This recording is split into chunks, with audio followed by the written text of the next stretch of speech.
Bien, cada 21 de junio se celebra el Día Mundial de la Esclerosis Lateral Amiotrófica, la ELA. Es una enfermedad neurodegenerativa que se caracteriza por una atrofia progresiva de todos los músculos, salvo el corazón y la musculatura que controla la movilidad de los ojos y los esfínteres. Es todavía muy desconocida, pero personas como nuestra siguiente invitada están trabajando muy intensamente para revelar su mecanismo y también hallar su tratamiento. Carmen Fernández Martos es investigadora del Hospital de Parapléjicos. Muy buenos días, muchas gracias por acompañarnos hoy.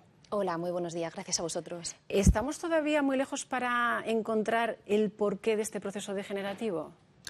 Yo creo que hemos avanzado mucho en el conocimiento de cómo funcionan, ¿no?, los mecanismos neurodegenerativos, pero sí que considero que, teniendo en cuenta que es una enfermedad muy compleja, falta todavía para comprender y saber de manera exacta cuál es el mecanismo único o la combinación de mecanismos que conducen a este tipo de procesos neurodegenerativos. ¿Y hay factores ambientales que pueden estar detrás de esta enfermedad?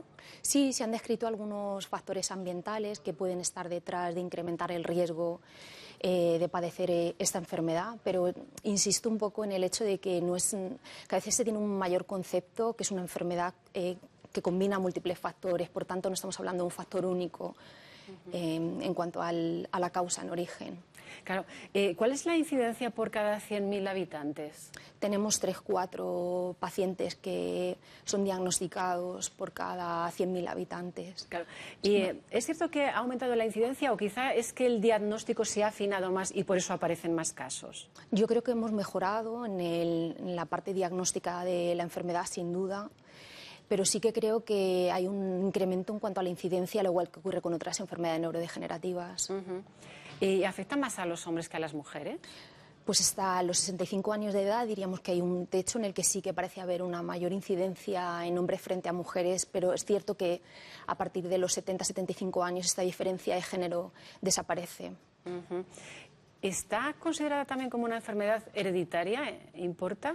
Digamos, ¿tiene importancia el factor genético? La genética tiene un papel importante, igual que ocurre con otras enfermedades neurodegenerativas, como por ejemplo el Alzheimer.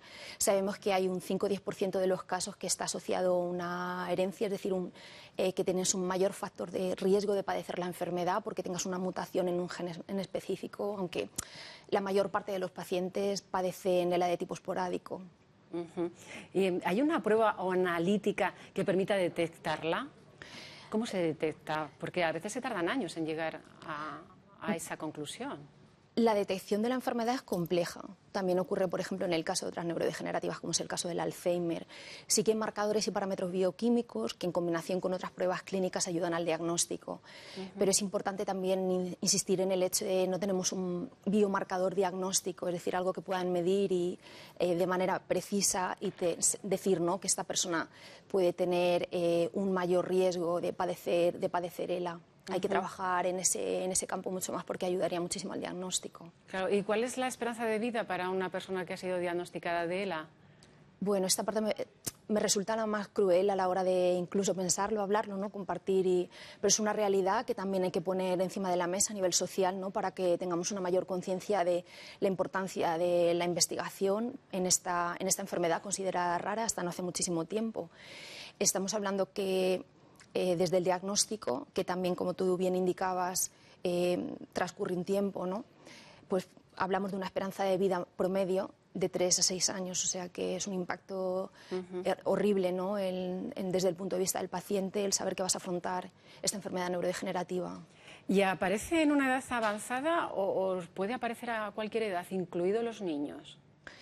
Pues el caso de ELA en niños es raro, no es tan común. De hecho, no sé si son 4 o 5 casos los que hay en el mundo, pero sí que es cierto que tenemos que ser conscientes que no es como una enfermedad neurodegenerativa tipo Alzheimer, que está muy asociada al envejecimiento. Todos tenemos opciones de padecer ELA, aunque hay un componente asociado a la edad, pues hay gente que es extremadamente joven que padece esta enfermedad. Sí. Bueno, ayer conocíamos precisamente el caso de Juan Carlos Unzué, un deportista de toda la vida y relativamente joven, claro. Exacto. Bueno, trabajaste en Tasmania, en la Universidad de Tasmania, en Australia. trabajaste con la leptina aplicada, digamos, al tratamiento o a encontrar el origen del Alzheimer. Regresaste a España con el programa de la recuperación del talento y no sé si estás utilizando esta misma vía, la de la leptina, para trabajar con la ELA. Sí, a ver, yo llevo trabajando con leptina muchos años. Lo único que, bueno, parte de la vida, ¿no?, que rodea al investigador es la movilidad. Entonces, por decirlo de alguna manera, he ido saltando usando leptina, ¿no?, estudiando sobre leptina, el papel de la leptina de un laboratorio a otro. Pero sí, mi idea dentro de lo que es el seno de mi grupo de investigación aquí en el Hospital Nacional de Parapléjicos es poder profundizar más acerca de cuál es la función de la leptina en el contexto metabólico de un enfermo de ELA y explotar su potencial farmacológico. Bueno, ahora hay que preguntarte qué es la leptina, para que nos lo expliques, por favor. Sí, bueno, de una manera muy clara, ¿no?, y muy sencilla, es una hormona que produce el tejido adiposo, la grasa que tenemos en el organismo, de tal manera que cuando una persona tiene un sobrepeso o tiene mayor contenido en grasa, tiene mayores niveles de leptina. ¿Y algunas dietas con alto contenido en grasa pueden ser beneficiosas para estos pacientes? A ver, realizar este tipo de estudios a nivel de clínica, es decir, con enfermos, es extremadamente complejo por la heterogeneidad de la enfermedad, por las características del curso clínico y porque realmente necesitamos más información de base, ¿no?, de estudios como los que realizamos nosotros en el laboratorio que ayuden a comprender mejor cómo utilizar este tipo de dietas hipercalóricas.